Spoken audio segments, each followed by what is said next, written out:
వైరాలో బట్టి విక్రమార్క మాట్లాడుతున్నారు. ఇప్పుడు లైవ్ చూద్దాం. మహిళల్ని కోటీశ్వరులు చేసేదా? చాలా మంది లక్ష్మీపురంలో పుల్లయ్య గారు పుట్టిండు, వాళ్ళ నాన్నగారు ఏ సంవత్సరం పుట్టిండో ఆయన కూడా తెలిసి ఉండకపోవచ్చు.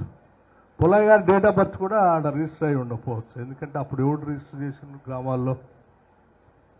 సో ఈ డేట్ ఆఫ్ బర్త్ సర్టిఫికేట్లకు సంబంధించి నీది మీ నాన్నగారిది ఎత్తుకునే లోపల నీ టైం అయిపోయి ఏముంది ఇవన్నీ ఆడెత్తుతో పోయిందిలే ఓట్లు అని ఇంట్లో పడుకున్నావు అనుకో.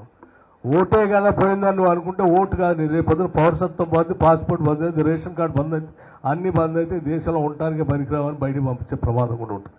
కాబట్టి ఇది చాలా ప్రమాదకరమైనది. సో చాలా జాగ్రత్తగా ఇవన్నిటిని సరి తీసుకోవాలంటే ముందు ఈ ఉదాహరణకు వైరా శాసనసభ నియోజకవర్గంలో మీకు 1,96,475 మంది ఓటర్స్ ఉంటే వీళ్ళు మ్యాపింగ్ చేసామని చెప్తున్నారు 1,64,345. అన్మ్యాప్డ్ 32,130 మంది అని చెప్తారు.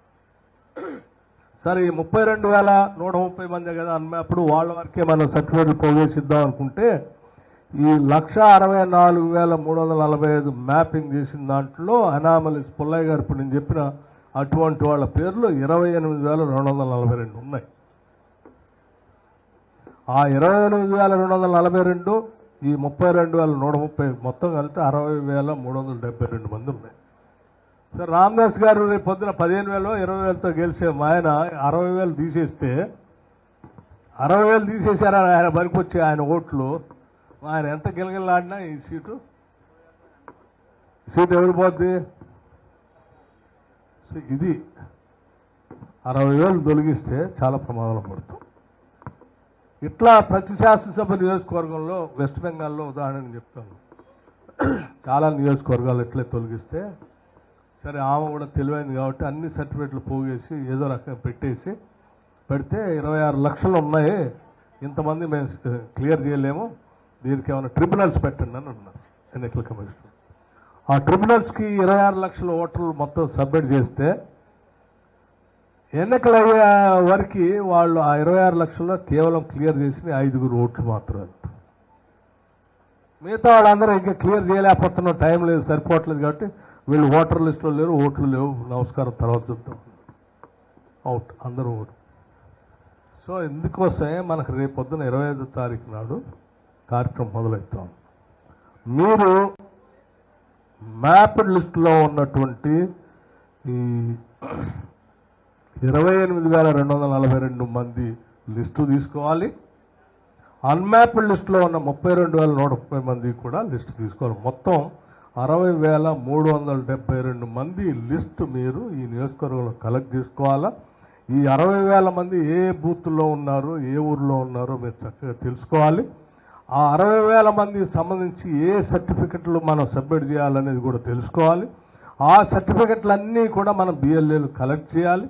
వాళ్ళు మళ్ళీ 25వ తారీఖు నాడు మొదలుపెట్టినప్పుడు ఇంటికి వచ్చినప్పుడు ఇగో ఈ సర్టిఫికెట్లు అన్నీ కలిపి ఆ ఫామ్ నింపి ఫామ్ వాళ్ళే నింపుతారు, మీరు సంతకం పెట్టి వాటిని అటాచ్ చేసి వాళ్ళకి ఇచ్చి వాళ్ళు ఎంటర్ చేసుకునేటట్టు చూసుకోవాలి.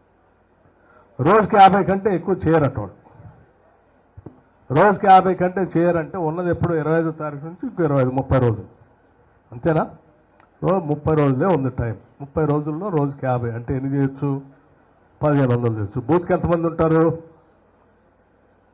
అందాజా 1,200, 1,300, కొన్ని 1000 అని యావరేజ్ చూసుకుంటే. సో మీరు ప్రతిరోజు ఏ ఒక్కరోజు వదిలిపెట్టినా మీరు ఖతమైపోతారు. ప్రతిరోజు ఈ పెండింగ్ ఈ రెండింటికి సంబంధించిన సర్టిఫికెట్లతో మీరు అప్లోడ్ చేస్తూనే ఉండాలి. 50 దాటితే వాడు తీసుకోలేదు. రోజు చేస్తేనే మీరు కంప్లీట్ చేసుకోవాలి. రోజు చేయాలంటే ఇప్పుడే మీరు ఎక్సర్సైజ్ మొదలు పెట్టాలి. ఈ లిస్ట్ తీసుకొని లక్ష్మీపురంలో ఎంతమంది లిస్టులో మ్యాపింగ్ చేసినా ఆ మ్యాపింగ్లో ఉన్నటువంటి వాళ్ళ పేర్లు తప్పిదాలు ఎన్నున్నాయి, ఈ అన్మ్యాప్డ్ ఎన్ని ఉన్నాయి, ఇవన్నీ తీసుకొని చేయాల్సి. ఉదాహరణకు నా పేరు కూడా అనామలీస్ లిస్టులోనే ఉంది. బట్టి విక్రమార్క, మల్లు బట్టి విక్రమార్క. ఈ రెండు ఫీడ్ చేసేటప్పుడు 2002 ఎలక్షన్ ఓటర్లు ఒకలాగా ఉంది, ఇప్పుడు ఒకలాగా ఉంది కాబట్టి ఇది డౌట్ఫుల్ అని అందులో పెట్టింది. రేపొద్దు నేను కూడా వాటన్నింటినీ జాగ్రత్త నా సర్టిఫికేట్ అడిగితే నేను యాడ్ తీసుకురావాలా, డేట్ ఆఫ్ బర్త్ సర్టిఫికేట్ నేను పుట్టినప్పుడు మా ఊర్లో బడికి పోతే ఆ పంతులు గారు చూసి ఏమో ఈయన ఎంత ఎత్తున్నాడు ఏదో డేట్ ఆఫ్ బర్త్ రాసేసి రిజిస్టర్ లేదు అప్పుడు నాదే లేదు మా నాన్న నేనే తీసుకొచ్చాను. సో మా అబ్బాయి ఓటుకు సంబంధించి వాడిదేమో డౌట్ఫుల్ ఉందనుకో వాళ్ళ గ్రాండ్ పేరెంట్స్ కూడా ఇవ్వాలి, ఇద్దరు పేరెంట్స్ కూడా ఇవ్వాలి. సో ఇన్ని ఉన్నాయి ఫిట్టింగ్. వీటన్నిటిని జాగ్రత్తగా ముందే తీసుకొని బిఎల్ఏస్ అందరూ పర్ఫెక్ట్గా వాటన్నిటిని తీసుకొని ముందే తయారు చేసుకొని ఉంచుకోకపోతే కొత్తగా ఈ మధ్య వచ్చినట్టు హోటల్లో వాళ్ళు పోతారు, పాత వాళ్ళు పోతారు. కాబట్టి చాలా ప్రమాదకరమైంది. చాలా సీరియస్గా తీసుకొని చేయాలి. ఏ ఒక్కళ్ళు అశ్రద్ధ చేసినా చాలా ప్రమాదం పడుతుంది. ఇది ఎస్ఐఆర్ సంబంధించి అశ్రద్ధ చేసామా అవుట్ అయింది. అట్లాగే ఇకపోతే ఎస్ఐఆర్ దీన్ని సీరియస్ తీసుకోవాలని చెప్పి మేము చెప్తాం. ఎవరికైనా డౌట్స్ ఉంటే బిఎల్ఏస్ మొహమాట పడకుండా మీకు కావాల్సిన ఎక్స్పర్ట్ ఎవరు ఉంటే పిలిపించుకొని కూర్చోబెట్టుకొని పదే మాట్లాడుకుని సర్టిఫికేట్లు ఏడ కలెక్ట్ చేసుకోవాలా. మొత్తం సర్టిఫికేట్లో 10-12 చెప్తా ఉన్నాం. 10-12లో 2 అసలు మన రాష్ట్రానికి వర్తించు. మొత్తం కలిపితే 6-7 సర్టిఫికేట్లు. 6-7 సర్టిఫికేట్లు ఏదో ఒక సర్టిఫికేట్ వాడికి అందించేటట్టు చూసుకోవాలి. ఆ సర్టిఫికేట్లను ఎవరు ఇస్తారు, ఎట్లా ఇస్తారు, బిఎల్ఏలు అందరికీ పూర్తి తెలిసి ఉండాలి. ఆ బిఎల్ఏ పోయి పుల్లయ్య ఇంటికి పోయి పుల్లయ్య చెప్పగలిగే పరిస్థితి ఉండాలి. పుల్లయ్య వాటిని రెడీ చేసుకొని మళ్ళీ మీరే సంతకం పెట్టి సబ్మిట్ చేయాలి. ఎవరో బిఎల్ఏ చేస్తారంటే కాదు, మీ సంతకం కూడా అవసరం దాన్ని. ఇంత పకడ్బందీ చేస్తూ ఉన్నాం. ఇది ఎస్ఐఆర్కి సంబంధించి. ఇకపోతే రెండో అంశం మనం రేపొద్దున ఇప్పుడే మన తుమ్మలాశ్వర గారు చెప్పినట్టు చింతకాణి మండలం జగన్నాథపురం గ్రామం దగ్గర రైతు ఆశీర్వాద సభ ప్రజాప్రభుత్వం ఇందిరమ్మ ప్రభుత్వం వచ్చిన తర్వాత ఈరోజు రాష్ట్రంలో ఇప్పుడే వారు చెప్పారు ఎన్ని కోట్ల రూపాయలు రైతుల అకౌంట్లో వేసామనేది. కేవలం 2.5 సంవత్సరాల్లో స్ట్రెయిట్ క్యాష్ రూపాయన 21,000 కోట్ల రూపాయలు రుణమాఫీ పేరు మీద వాళ్ళ అకౌంట్లో వేసాం. ఆ తర్వాత రైతు భరోసా పేరు మీద వేసాం. ఆ తర్వాత ఉచిత కరెంట్